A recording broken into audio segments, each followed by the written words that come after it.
Sud Radio, Christophe Meillan, depuis le Festival Off d'Avignon.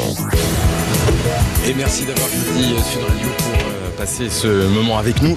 Vous le savez, installé sur la terrasse du Théâtre des Vents jusqu'au 25 juillet. 1800 spectacles, 1200 levées de rideau.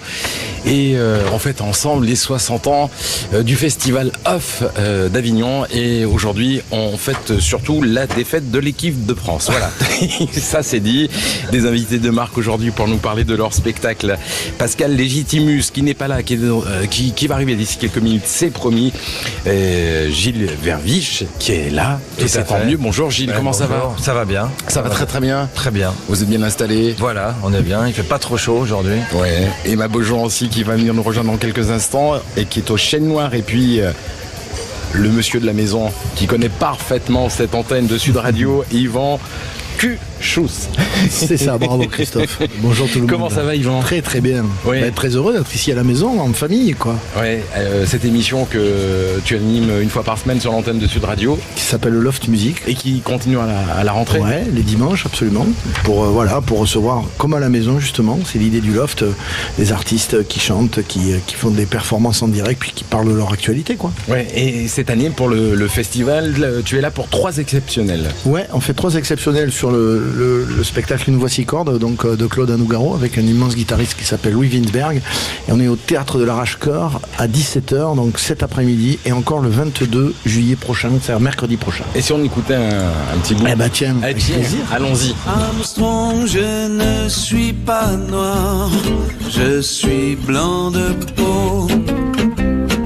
Quand on veut chanter l'espoir, quel manque de peau. Oui, j'ai beau voir le ciel, l'oiseau, rien de lui là-haut. Les anges, zéro, je suis blanc de peau.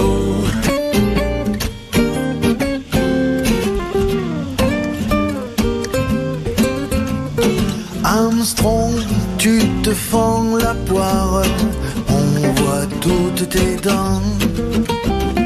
Moi, je bois plutôt du noir en dedans. Chante pour moi, Louis. Oh oui, chante, chante, chante, ça tient chaud. Ça s'applaudit. Merci. Yvan, c'est un duo avec Thomas Dutronc. Thomas Dutronc, Ouais. vous êtes rencontrés comment ? Thomas, on se connaît depuis pas mal de temps, par Sud Radio, les premières émissions, et puis après on a fait plein de choses ensemble. La première émission de télé que j'ai faite sur Charles Trenet, c'était avec lui, qui était là aussi avec Zaz et lui. Puis c'est quelqu'un que j'aime beaucoup, on est très copains, et voilà, et puis autour de lui aussi, c'est son guitariste Jérôme Chosy, le Corse. Enfin, il y a une famille autour de Thomas Dutronc et une compatibilité comme ça musicale entre nous et surtout amicale. Et Nougaro, pourquoi mettre à l'honneur Nougaro ?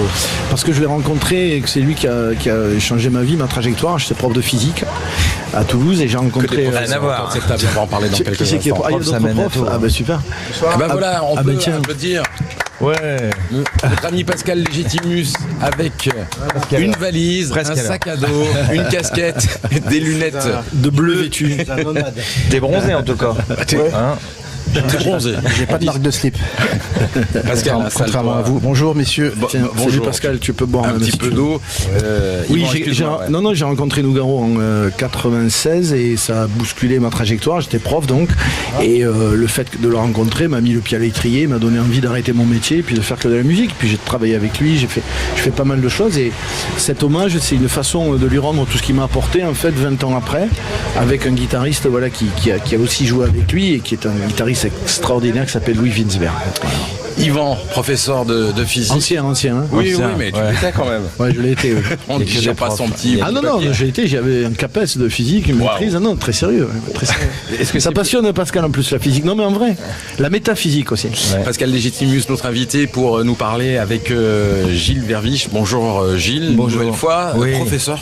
professeur de philosophie. Voilà. Non, et c'est toujours il aujourd'hui. y a un lien entre les deux. Ah oui, si La jamais. limite de la physique, c'est le début de la philo. Ouais, je pense que l'un mène à l'autre. C'est-à-dire les grands physiciens, eux aussi, se sont posés des questions métaphysiques. Enfin, on pourrait faire un cours, mais on va Absolument. Non, on va Ouais, éviter de chiant, faire Messieurs, excusez-moi, il y a trop d'intello sur cette table. J'allais boire un verre, moi. Pascal, non, je te rassure, je suis avec toi. Donc, Mais moi, quand je t'écoute, t'as l'air intelligent quand même quand je t'écoute. oui, ça arrive de temps en temps. Pas souvent, mais ça arrive de temps en temps. Gilles, professeur, et qu'est-ce qui vous passe dans la tête pour finir sur scène et mise en scène par notre ami? Eh bien, d'abord, parce que je me suis rendu compte que je faisais un peu d'humour pendant mes cours de philo, ce qui permettait de mieux passer ça avec les élèves. Et puis, ce qui m'est passé par la tête aussi, c'est Pascal Légitimus qui avait lu un de mes premiers livres. En fait, il l'avait acheté un peu par hasard dans sa librairie du coin, et j'ai eu la chance qu'il m'envoie un jour un message pour me dire que ma manière d'écrire lui plaisait assez et qu'il pensait à un spectacle. Et c'est lui qui m'a encouragé à monter sur scène. Et donc c'est chose faite désormais. Oui, premier Avignon. C'est mon deuxième Avignon. Avignon. Et effectivement, le deuxième se passe encore mieux que le premier. Ça avait pas trop mal marché pour le premier. Et puis là, je vois que ça sert de revenir encore. Qu'est-ce qui vous plaît particulièrement dans cette ville, ce festival qui fête en plus ses 60 ans, comme je le disais tout à l'heure? Alors, ce qui me plaît, déjà, c'est que, en tout cas, en tant qu'auteur, comédien, on apprend très vite. Voilà, on apprend très vite. On est obligé de s'améliorer très vite. Quand vous jouez tous les jours, sans arrêt, vous êtes obligé de modifier un peu votre spectacle. C'est une formation accélérée de l'acteur, en tout cas pour moi, et donc je suis très content. Un stand-up finalement, conférence, voilà, que j'ai vu il y a quelques jours.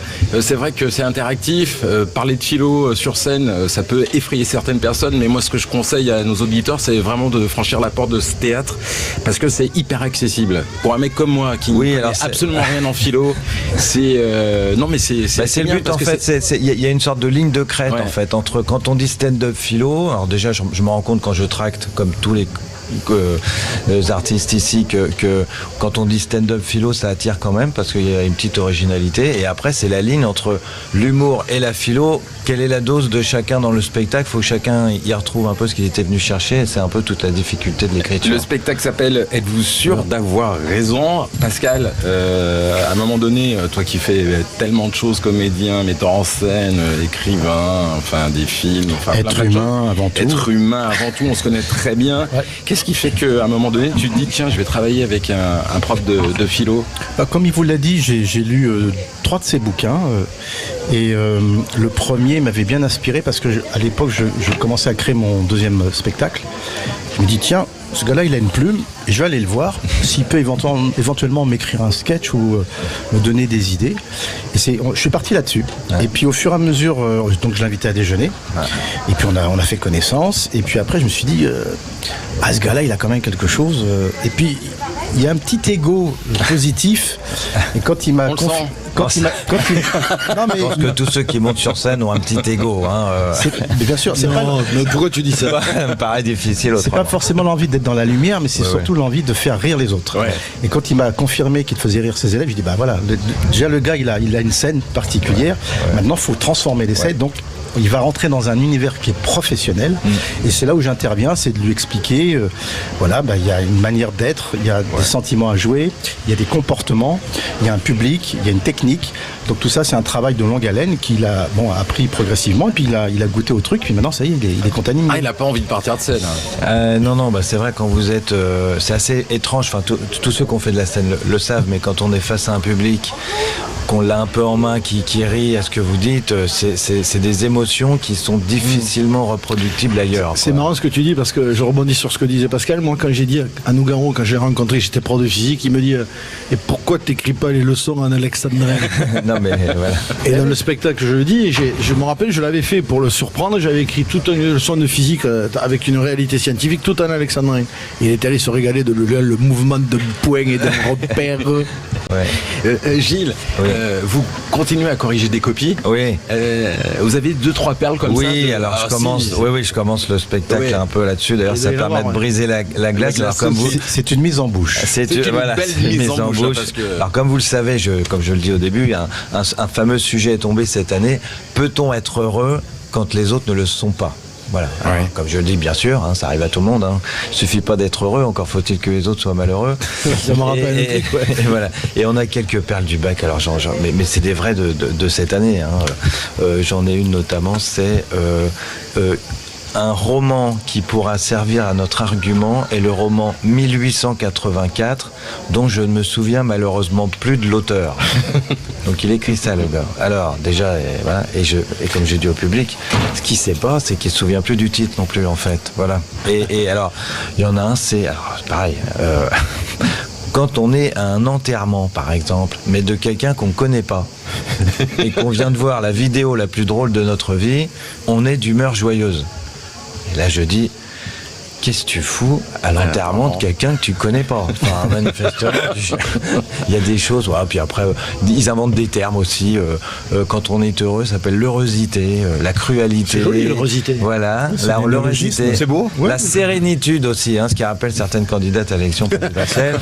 Voilà, donc on lit des choses comme ça. J'en avais publié sur les réseaux sociaux. Et tu vois, moi, je cite aussi, par rapport à tout ça, comment dirais-je, ces anecdotes, la première lettre que je reçois de Nougaro dans le spectacle, ça me fait penser à ce que tu dis.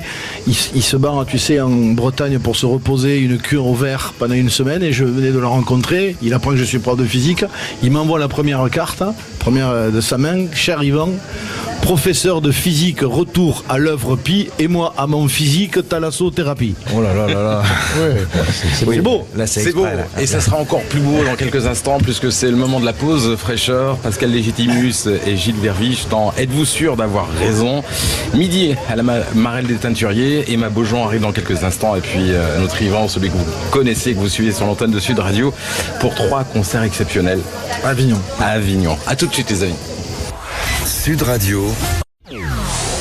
Sud Radio, Christophe Meillan, depuis le Festival Off d'Avignon. Et merci d'avoir choisi Sud Radio. Jusqu'au 25 juillet, on vous fait vivre les coulisses de ce merveilleux festival. Depuis 2-3 jours, là, les gens arrivent par milliers, voire par millions. Non, mais c'est difficile de se déplacer dans les rues là. Oui, il y avait du monde tout le week-end du 14 tout le juillet. week-end, ouais, c'était formidable. Aujourd'hui, peut-être un peu. Je vais saluer chaleureusement nos invités aujourd'hui. Gilles Verviche, bravo. Merci. Pascal Légitimus, êtes-vous sûr d'avoir raison? À midi à la Marelle des Teinturiers, Yvan Cuche, dans un spectacle qui nous propose ici exceptionnellement 3 représentations sur Nougaro. Mais c'est le moment de notre petite perle. Et oui, mon Avignon à moi, avec Jeanne et Lima. Bonjour Jeanne, je te sens fatiguée, tu dors mal? Ah oui Christophe, en effet là je dors vraiment pas bien. Et alors, je sais que vous allez peut-être pas me croire, mais mon logement à Avignon est hanté. Hanté par Colette, c'est le fantôme d'une intermittente des années 60. J'en peux plus, elle répète du Molière toutes les nuits, elle veut encore faire sa promo, elle lâche pas l'affaire. Et du coup je me suis dit que peut-être la seule façon de m'en débarrasser, ce serait de lui faire vivre enfin son moment de gloire à la radio. Alors Christophe, est-ce que tu serais d'accord pour l'interviewer? Bien sûr, esprit du logement de Jeanne, es-tu là? Oui. Oui, bonjour, c'est moi, Colette. Ah, je vous entends un peu mal. On est ravis de vous avoir en direct. Colette. Oh, eh bien, merci pour l'invocation, le plaisir est pour moi. Colette, vous hantez donc le logement de Jeanne depuis les années 60. Je préfère dire que j'y suis en résidence artistique. D'ailleurs, il reste encore des places pour mon spectacle ce soir. Ah, mais vous jouez toujours? Bien sûr, quand on est une vraie comédienne, la mort c'est un détail, je dirais même une étape. Un artiste, lui, est éternel. Évidemment. Alors, on peut vous retrouver, mais quelle est votre actualité? Je joue tous les soirs à minuit au Théâtre des Sépultures, près de Clément V et de Jean 22, une pièce intitulée « On ne badine pas avec la mort ». Et cette nouvelle édition, 80e, elle se passe comment pour vous? Eh bien, ma foi, très bien. Je dois dire que contrairement à vous, je ne souffre pas de la chaleur. Colette, si c'est pas indiscret, qu'est-ce qui vous est tragiquement arrivé l'été 1960? Oh, funeste destin que le mien. J'ai oublié de respirer pendant un long monologue.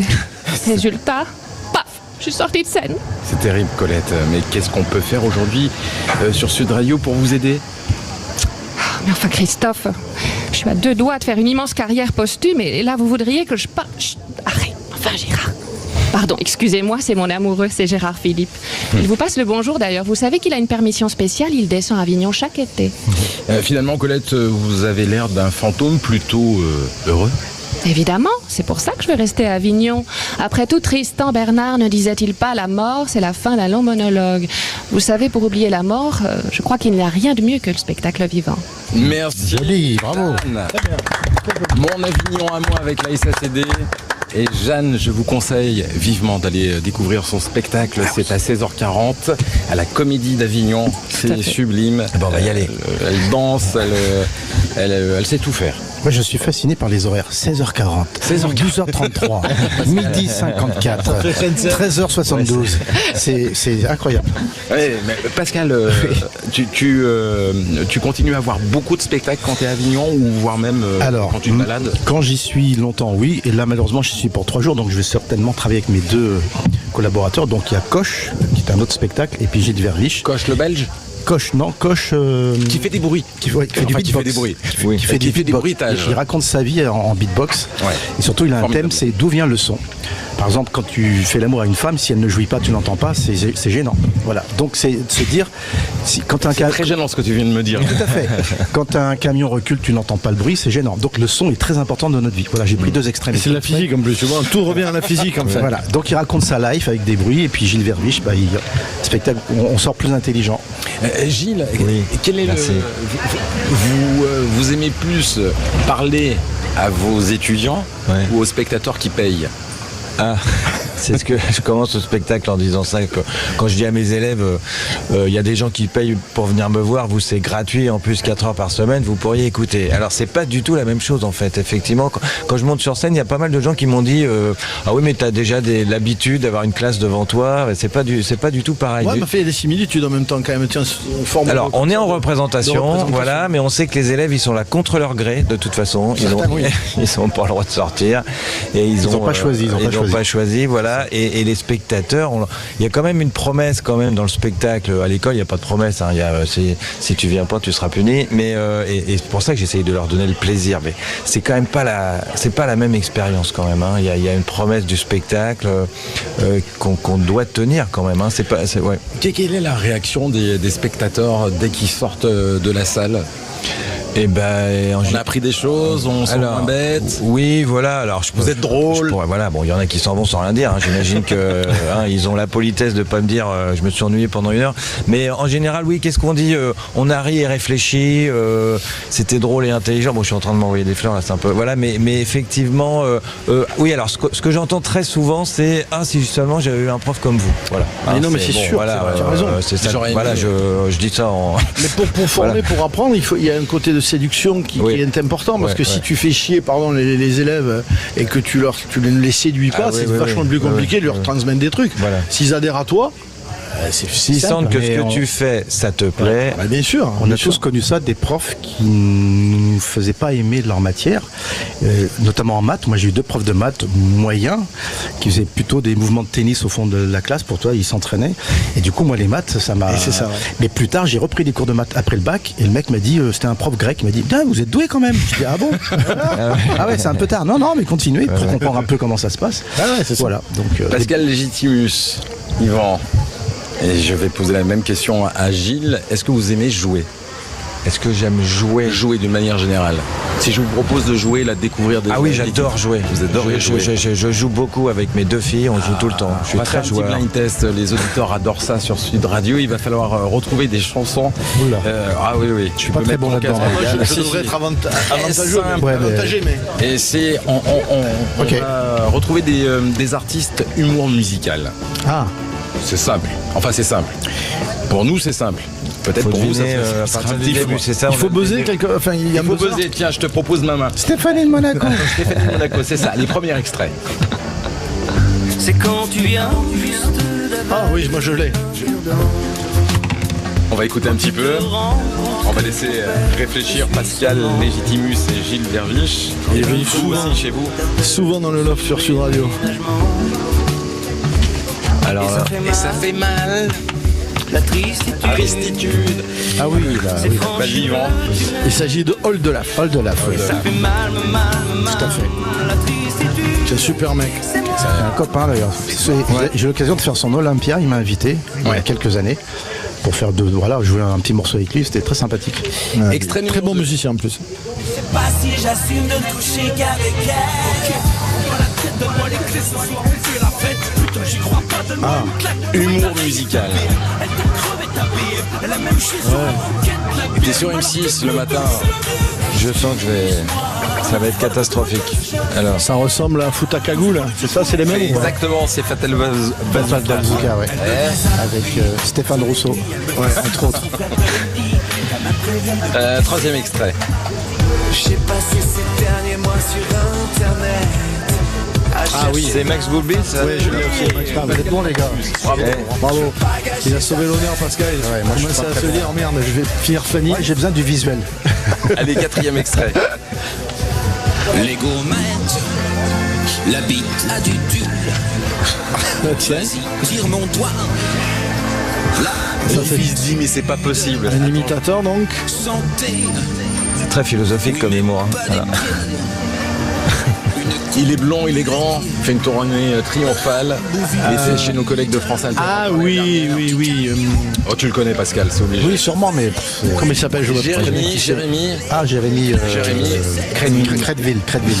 Solitude. Je savais pas. Bon.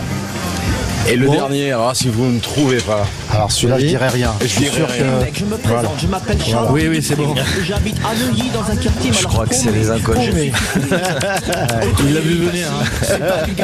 les inconnus connus. Puis t'avais le choix là, hein, sur Tu humour te rends compte de musical. cette brèche que vous avez ouvert, là, qui reste encore actuelle, qui n'est pas démodée, c'est un truc de dingue ça. Je suis désolé. Non, ne t'excuse pas mon Ça pote. s'appelle. Cette chanson elle a été écrite, il y avait une raison, c'est que moi j'étais au lycée Claude Bernard dans le 16e arrondissement Ouais. et Didier habitait à Saint-Germain-en-Laye. Donc on avait envie un peu de piquer un peu toute cette faune, ce qu'on appelle les MST, les mocassins serre-tête. Ça nous a fait du bien, voilà. C'est tellement actuel encore. Hein. Elle est toujours actuelle, toutes les générations la connaissent. Ah oui, ça vieillit pas, c'est ça qui est Même pas j'y mal. connaissais, C'est exceptionnel. Ah, moi, j'ai été biberonné à ça. C'est pour ça, quand il m'avait envoyé le message la première fois que j'ai reçu, j'ai dit dis-moi pas Est-ce que que c'est c'est le pas vrai vrai, Est-ce c'est que pas le c'est vrai. le vrai Et donc, voilà, c'était une blague. Puis, et la première fois que je l'ai eu au téléphone, voilà, tout le monde connaît la voix. Et je me suis dit, bah oui, c'est lui en fait. Voilà, et j'étais très évidemment. Ça, c'est très quand même content exceptionnel de voir voilà. que ça ne se démode pas. C'est-à-dire tous les sketchs que Ah vous ouais, avez ouais, fait, ouais. que vous avez accumulés et sont encore actuels. Quoi, combien de temps après? Écoute, on a commencé en 87.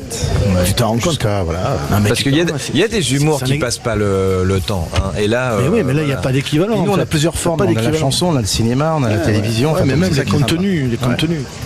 Alors. Les amis, j'ai mon réalisateur qui est en train de me dire si tu pouvais cesser la belle conversation que vous êtes en train de faire. Ah bon Ouais, bah, c'est comme ça. Mais il y a un programme. Et puis il y a des pubs. C'est le métier, en fait. Verbiche dans Êtes-vous sûr d'avoir raison à midi à la Marelle des Teinturiers. Puis Yvan qui vient nous proposer 3 exceptionnels un hommage à Claude C'est ça, Nougaro. avec Louis Wilsberg, aujourd'hui à 17h à l'Arrache-Cœur et mercredi prochain également. Et ça s'applaudit tout ça. Merci d'être Merci à avec vous. nous. Merci. Bougez pas tout de suite. Plus qu'une scène, une complicité, une confiance et même une vision du spectacle vivant aujourd'hui. Nous recevons 2 tandems, enfin presque, on en parlera dans quelques instants, qui présentent leur création du festival Oeuf et qui racontent chacun à leur manière ce que signifie créer ensemble. Hélène Zidi et Lola Zidi, alors... Bonjour. Bonjour Lola, comment ça va? Ça va bien et vous? Bon, Hélène... Hélène n'est pas là aujourd'hui, mais elle est là au festival, elle joue avec moi, oui, bien sûr. Elle souffre du dos, Ouais, on peut voilà. le dire. Mais c'est Oui, c'est bon. c'est juste qu'elle a vraiment besoin de se reposer aujourd'hui. Oui, puis là, mais elle vous salue, elle vous embrasse. Et on l'embrasse tendrement. Voilà, Voilà. J'en perds mes mots, mais voilà, vous êtes donc 2 sur scène Exactement. pour un spectacle. Moi, j'ai plein de potes qui sont allés voir le spectacle, qui sont ressortis bouleversés. Pourquoi avoir créé ce spectacle et pourquoi avec votre Ma mère. maman? Bah, on a déjà beaucoup travaillé ensemble, on travaille ensemble depuis de nombreuses années, depuis 20 ans. Elle m'avait déjà écrit des rôles, mis en scène, joué, mais on n'avait jamais co-écrit ensemble et co-mis en scène ensemble, plus joué.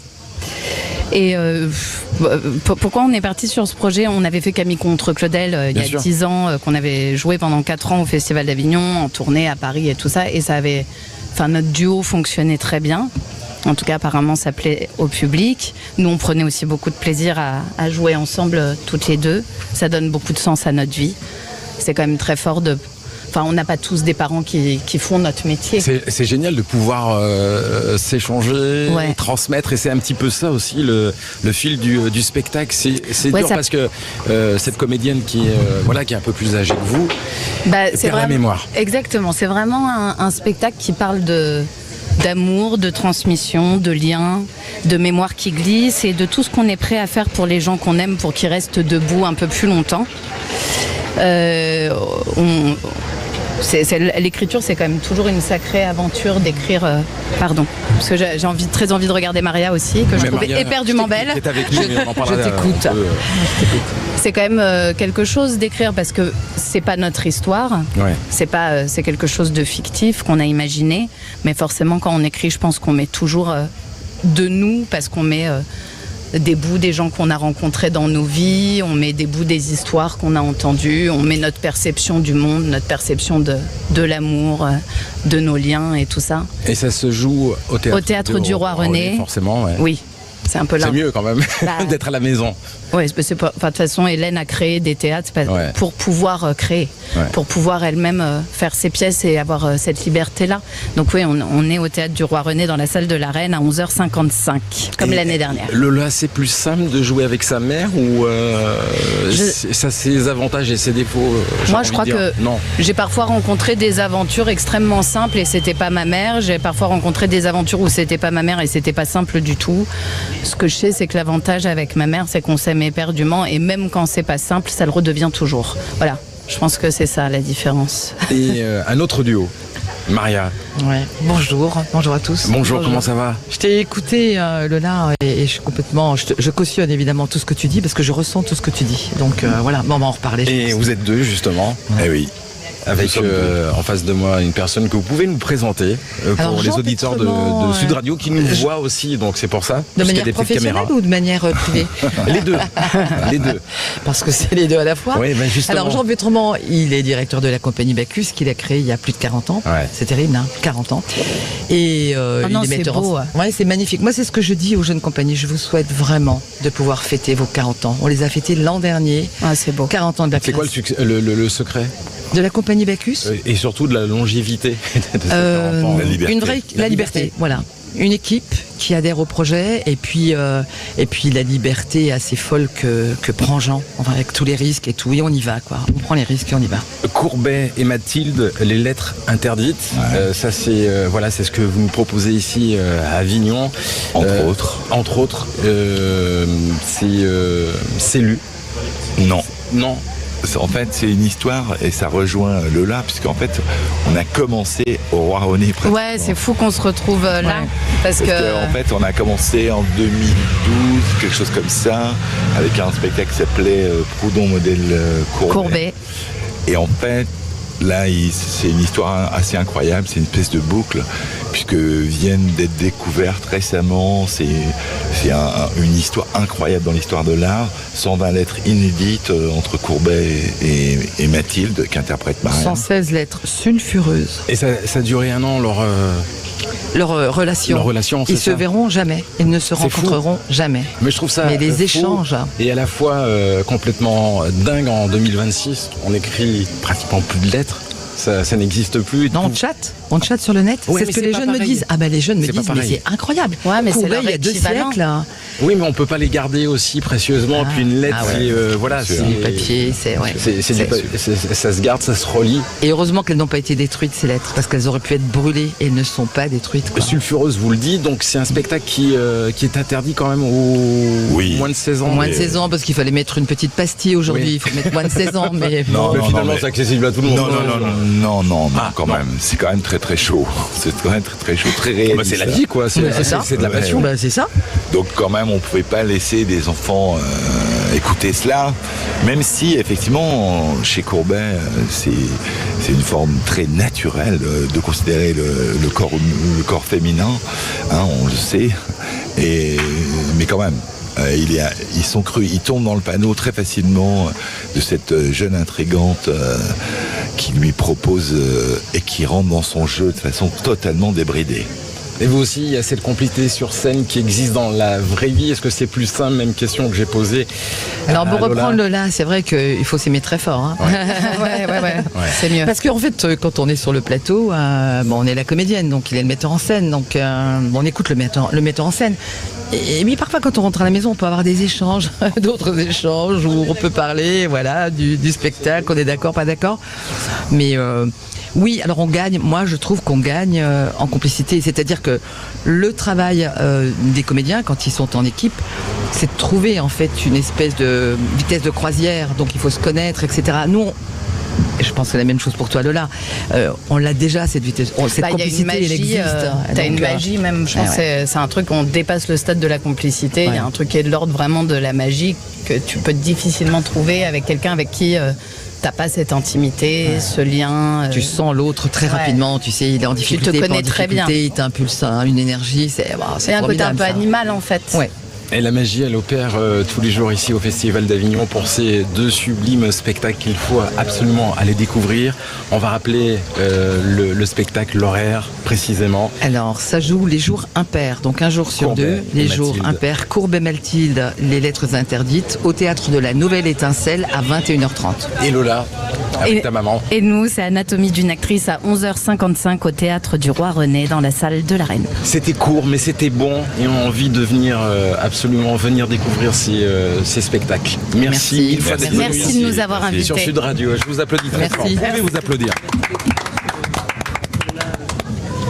Sud Radio, tout va bien, toujours installé sur la terrasse du théâtre des Vents, avec nos invités multiples aujourd'hui. Pascal Légitimus, mise en scène d'un sublime spectacle. Je suis allé voir il y a quelques jours Gilles Verviche dans Êtes-vous sûr d'avoir raison? Ça se passe à midi à la Marelle des Teinturiers. Yvan pour un spectacle qui tourne autour de Claude Nougaro. C'est sublime, c'est 3 exceptionnels, dont une ce soir. Et le 22 juillet, 17h à l'Arrache-Cœur. Et puis la petite dernière qui devrait arriver d'une minute à l'autre. Où est-elle? Elle est en face de moi. Emma Beaujon. Bonjour. Comment ça va, Emma? Ça va très bien. Toujours aussi solaire. Toujours aussi belle. Tu me dragues ou quoi? Non, je te drague pas, je le sais très bien. Solaire, Daya. Ouais. Non, ça va, je suis très contente d'être ici, trop contente de revenir à Avignon. Alors toi, cette année, cette année, je me prends des petites vacances.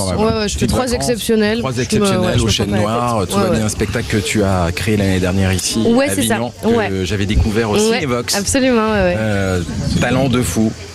C'est gentil. Mais voilà, tu nous proposes sur scène multiples personnages. Ouais. Et puis, comme je te l'avais dit l'année dernière, mais les personnes qui n'écoutaient peut-être pas l'émission l'année dernière, de temps en temps, voilà, je me projetais, j'avais l'impression de voir le flot d'Orelsan. C'est assez incroyable, alors que tu fais de l'humour. Ouais. T'as un truc, ce petit truc en plus. C'est gentil, j'essaie de faire des blagues et de la poésie et de chanter un petit peu au milieu de tout ça. Enfin, disons que ça ressemble un peu à une espèce de TDAH pas médicamenté, tout ça, et où je prends toutes les sorties de route et j'essaie d'accepter tout ça. En fait, disons que le chaos de tout ce que je fais me ressemble un petit peu, je crois. Voilà. Bon, on peut parler, la radio, c'était comment avec Nagui? C'était super, c'était 2 années incroyables, la dernière en quotidienne, donc c'était intense, c'était beaucoup de travail, faire tous les jours des blagues, mais c'était rarement drôle d'ailleurs, mais non, c'était super. Arrêtez. Mais non, franchement, j'ai trop appris, et surtout j'ai appris ce que j'avais envie de faire dans la vie en étant là-bas, en étant tous les jours avec des super artistes qui étaient invités, des réals, plein de gens extrêmement inspirants, ou des fois moins, et j'ai appris surtout ce que j'avais envie de faire et de pas faire dans la vie, donc c'était vraiment 2 super années. 3 exceptionnels, nouvelle mise en scène? Ouais, absolument. J'ai un metteur en scène maintenant, ce qui change un petit peu la donne vu que c'est du théâtre. C'est ce qui me semblait. Ouais, on me dit à l'oreillette que maintenant ça a un sens. Et non, franchement, je suis trop heureuse. Je travaille avec Thibaut Ségouin et on a une super scéno qui me rend trop heureuse. Ça, j'adore. Franchement, j'aime trop ce que je fais. T'es heureuse? Je me régale. Voilà, je suis là pour le kiff. Tu viens d'arriver un petit peu comme Pascal Légitimus qui met en scène aussi tellement d'artistes et qui a décidé de mettre en scène un professeur de philosophie, Gilles Verviche, dont êtes-vous sûr d'avoir raison, tous les jours à midi à la Marelle des Teinturiers. Il faut absolument y aller. C'est étonnant. C'est étonnant parce que je ne savais absolument pas à quoi m'attendre. Juste, je voulais rebondir sur Emma. Emma, c'est pas facile d'être drôle, effectivement. C'est les Monty Python qui disaient, si vous saviez comme c'est difficile de trouver l'idée d'un chevalier qui a un poulet dans la main, les gens croient, voilà, et ça demande beaucoup de travail d'être drôle, effectivement. C'est pas comme ça, tac, c'est un vrai boulot, quoi. Est-ce que vous aimez voyager? Oui, je crois. Est-ce que vous aimez le vin? Oui. Ah oui. Pour l'instant, c'est mes deux passions réunies. Hein. Alors, hélas, moi, je ne bois pas d'alcool, mais je goûte. Je goûte les vins, mais je les bois pas. Je les crache. Oh, quelle horreur! C'est le moment de retrouver la vallée et on va voyager tout de suite. Sud Radio, en direct du Festival Off d'Avignon, les trésors de la vallée du Rhône. Et aujourd'hui, c'est avec Vanessa Martin. Vous pouvez mettre votre casque, n'hésitez pas. De toute façon, c'est du live, c'est une émission en plein air. Il y a des fraises pom, si vous le voulez. Tu connaissais pas les fraises pom? Non, mais maintenant, oui, c'est vrai, ça fait sens maintenant. Vanessa, vous n'êtes pas très loin d'Avignon. Oui, enfin 1h30 de route quand même. Et c'est pas très loin, c'est quoi? C'est 1h30. 1h30. Elle vient de le dire, mais. Après, on comprend ou pas. Hein. Voilà. Ça va, monsieur le professeur. C'est relatif. Ça commence bien. Allez, c'est moins de 2 heures, on va dire, pour changer un peu. Le domaine que vous représentez, vous pouvez nous en parler? Bien sûr. Bah oui, vous êtes là pour ça aussi. Exactement. Alors, je travaille au domaine de la Bouvaude, qui est située à Rousset-les-Vignes, en Drôme provençal, entre Nyons et Grignan.